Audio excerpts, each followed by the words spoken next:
மாமா மேல நீங்க வச்சிருக்கிற பாசம் நிஜம்னா நீங்க இப்ப உண்மையை சொல்லுங்க.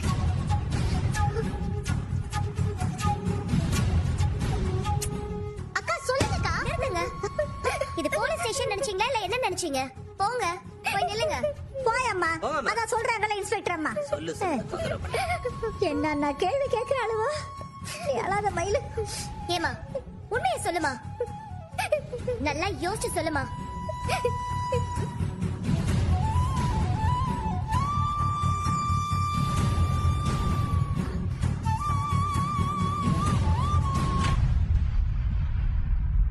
உன்னதானே கேக்குறேன், சொல்லுமா. நான் வேணும்ல ஏதோ ஏமாத்தல. எனக்கு வேற வழி தெரியல. மயிலே மயிலே, நிறைய நகை நட்டெல்லாம் போட்டு எனக்கு கல்யாணம் பண்ணி வைக்கணும்னு தான் எங்க அம்மா அப்பா ஆசைப்பட்டாங்க.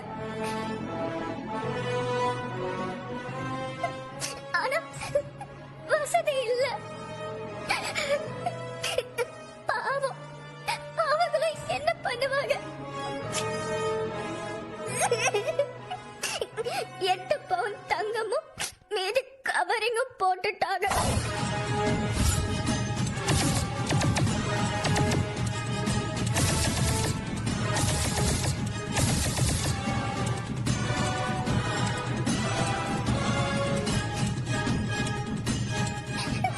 அன்னைக்கே நான் சொன்னேன், இப்படிலாம் ஒரு கல்யாணத்தை எனக்கு பண்ணி வைக்க வேண்டான்னு சொன்னேன். எங்க அம்மாவும் அப்பாவும் தான் கேட்கவே இல்லை. ஆனா அவங்கள சொல்லி தப்பில்ல. எனக்கு வயசு வேற ஆகிட்டே போகுதுன்னு என்னென்னமோ பண்ணி கல்யாணம் பண்ணி வச்சுட்டாங்க. அடி சக்கன்னானா, அப்ப தங்க மயிலேன்னு இவ்வளவு நாளா சுத்திட்டு இருந்தியடி, கடைசியில கவரிங் மயிலா? ஐயோ இன்ஸ்பெக்டர் அம்மா, பொண்ணு பயத்துல என்னமோ வளர்றா. அவ சொல்றதையெல்லாம் நீங்க எதுவும் பெருசா எடுத்துக்கிறாதீங்க. என்ன நடந்துச்சுன்னு உங்க பொண்ணு புட்டு புட்டு வைக்கிறா. இத பெருசா எடுத்துக்க கூடாதுன்னா வேற எதை பெருசா எடுத்துக்கணுமா? ஐயோ, நான் சொல்றத கொஞ்சம் கேளுங்க மேடம். இத பாருங்க, போலீஸ்காரங்களுக்குலாம் என்ன வேற வேலை இல்லைன்னு நினைச்சீங்களா? ஐயோ அப்படி இல்லைங்க மேடம். உங்க பொய்யான பஞ்சாயத்தை தீக்கிறதுக்காக நாங்க இருக்கோம். அப்படி இல்லைங்க மேடம். வாய மூடுங்க. சம்பந்தமே இல்லாம அவங்க மேல வீண் பழி போட்டுட்டு இருக்கீங்க. இவங்க மட்டும் ஒரு கம்ப்ளைண்ட் கொடுத்தாங்கன்னு வச்சுக்கோங்க, நீங்க எல்லாரும் உள்ள போக வேண்டியிருக்கும். கம்ப்ளைண்ட் கொடுக்கணும் மேடம் இவங்க மேல எல்லாம். ஐயோ அப்படிலாம் பண்ணிடாதீங்க மேடம். பொண்ணுங்களை பாதுகாக்கிறதுக்காக சட்டத்தை கொண்டு வந்தா அதை இந்த மாதிரி தப்பா பயன்படுத்திட்டு இருக்கீங்க. உங்களை மாதிரி ஆளுங்களாலதான் நிஜமாவே பாதிக்கப்பட்டவங்க புகார் கொடுத்தாலும் அத தப்பா பேசிட்டு இருக்காங்க. ஐயோ இல்லைங்க மேடம், நான் என்ன சொல்ல வரேன். பேசாதீங்க. 1008 வேலை இருக்கு, இதுல இத வேற டீல் பண்ணிக்கிட்டு. ஏமா இதெல்லாம் உன்னாக தானே? ஆமா. இந்த நகையை அந்த பொண்ணுகிட்ட ஒப்படைச்சிட்டு 2 குடும்பத்துக்கிட்டயும் விலாவரியா எழுதி வாங்கிட்டு அனுப்புங்க. ஓகேங்க மேடம். மேடம் இங்க பாருங்க, மத்ததெல்லாம் நீங்க கோர்ட்ல பாத்துக்கோங்க. நியாயம் கிடைக்கும் தான் மேடம் இங்க வந்தோம். நீங்களே இப்படி அநியாயம் பண்றீங்களா மேடம்? போதுமா, நிறுத்துங்க. உங்க பொண்ணே என்ன நடந்துச்சுன்னு எல்லாத்தையும் சொல்லிட்டாங்க, அப்புறம் இதுக்கு விடாம டிராமா போட்டுட்டு இருக்கீங்க. நகையை வாங்கிட்டு கிளம்புற வழியை பாருங்க. கிளம்புங்க, இல்லனா உள்ள தூக்கி வச்சிருவேன், பாத்துக்கோங்க.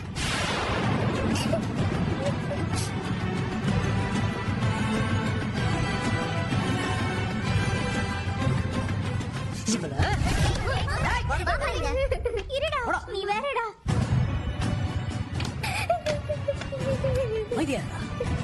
என்ன பண்ணுவேன்?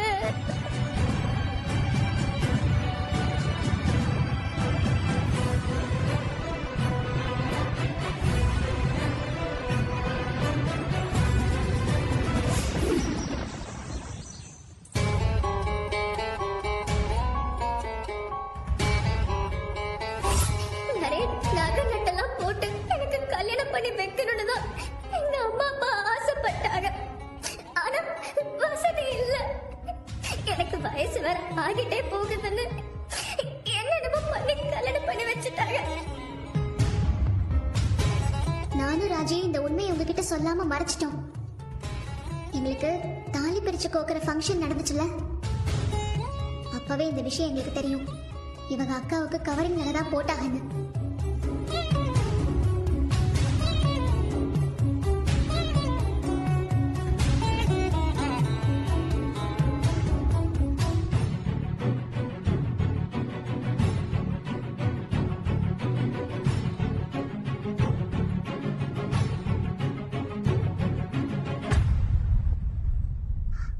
அத்தை,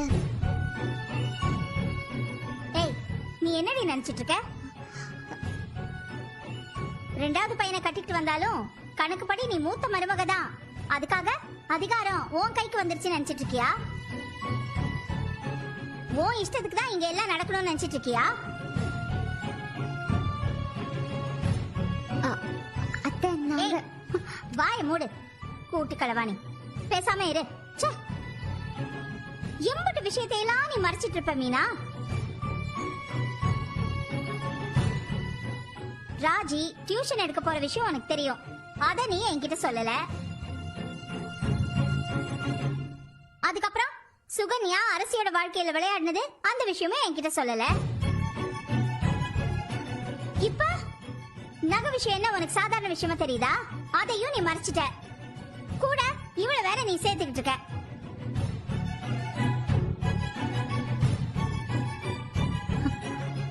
அத்தை, வீட்ல தேவையில்லாத பிரச்சனை வரக்கூடாதுன்னு தான் நாங்க சொன்னோம். என்ன தேவையில்லாத பிரச்சனை இப்ப வந்துருச்சுல? அப்பா, நம்ம நல்ல நேரம்ப்பா. அவ வாயில இருந்து முதல் தடவையா உண்மையை சொல்லி தொலைச்சிட்டா. இல்ல நம்ம நிலைமை என்ன ஆயிருக்கும்? எப்படி அவளுக்கு 80 பவுன் நகை கொடுத்திருப்போம்? மொத்த குடும்பமா மறுபடியும் ஜெயில தாண்டி போயிருப்போம். அத்தை, நான் சொல்ல வரது கொஞ்சம் புரிஞ்சுக்கோங்க அத்தை. என்ன புரிஞ்சுக்கணும்? இல்ல என்ன புரிஞ்சுக்கணும்? ஏங்க, நீ என்ன சொன்னாலும் சரி, நீ பண்ணது தப்பு மீனா. அண்ணே, கோபப்படாதீங்க. ஏடா ஏலே, நீயும் எல்லாத்தையும் தெரிஞ்சுக்கிட்டு வாயை மூடிட்டு சும்மா தானே இருந்திருக்க? மாமா, அது தப்புப்பா, பெரிய தப்பு. அவங்க அம்புட்டு மோசமா இறங்கினதுக்கு அப்புறம் நீங்க எல்லா விஷயத்தையுமே இந்த வீட்டுல சொல்லி இருந்திருக்கணும். நல்லா கேளுடா. வர வர யாரத்தான் நம்புறதுன்னு ஒண்ணுமே புரியல. நகை விஷயம் முன்னாடியே தெரிஞ்சிருந்தா கூட அவங்க ஏதாச்சும் டிராமா பண்ணி எஸ்கேப் ஆயிருந்திருப்பாங்க. போலீஸ் ஸ்டேஷன்ல வச்சு தெரிஞ்சதுனாலதான் நம்ம பக்கம் இருக்கிற நியாயம் தெரிய வந்துச்சு. இத பாரு, தேவையில்லாம அன்னிக்கும் பொண்டாட்டிக்கும் சப்போர்ட் பண்ணிட்டு வராத. மா, வந்துட்டா பேசுறதுக்கு நடுவுல.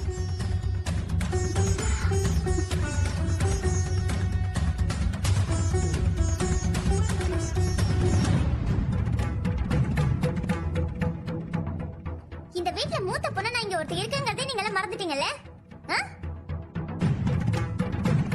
சரவணேங்க, சரவணா, சரவணா, சரவணா.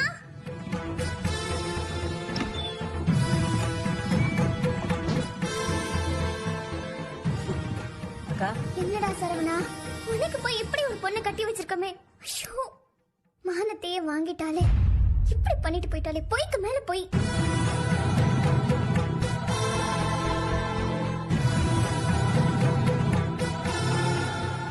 அப்பா, போலீஸ் ஸ்டேஷனுக்கு வர வச்சிருக்காங்க, ஜெயில புடிச்சு வச்சிருக்காங்க. அம்மாவுக்கு வேற உடம்பு சரியில்லாம போயிருக்கு. ஆனா ஒரு வார்த்தை கூட யாரும் என்கிட்ட சொல்லல. உன்னை ஏன் தொந்தரவு பண்ணணும் தான் சொல்லல. அப்பா, என்னப்பா இது? மொத்த குடும்பமும் கஷ்டப்படுவீங்க, ஆனா நான் மூத்த பொண்ணு மட்டும் ஜாலியா இருக்கணுமா? என்ன பேசுறீங்க நீங்க? அவ என்னமோ என் பேரு லிஸ்ட்ல வச்சிருக்காளாமே பாக்கியம். எனக்கு மொத்த விஷயம் அப்பவே தெரிஞ்சிருந்திருக்கணும். நேரம்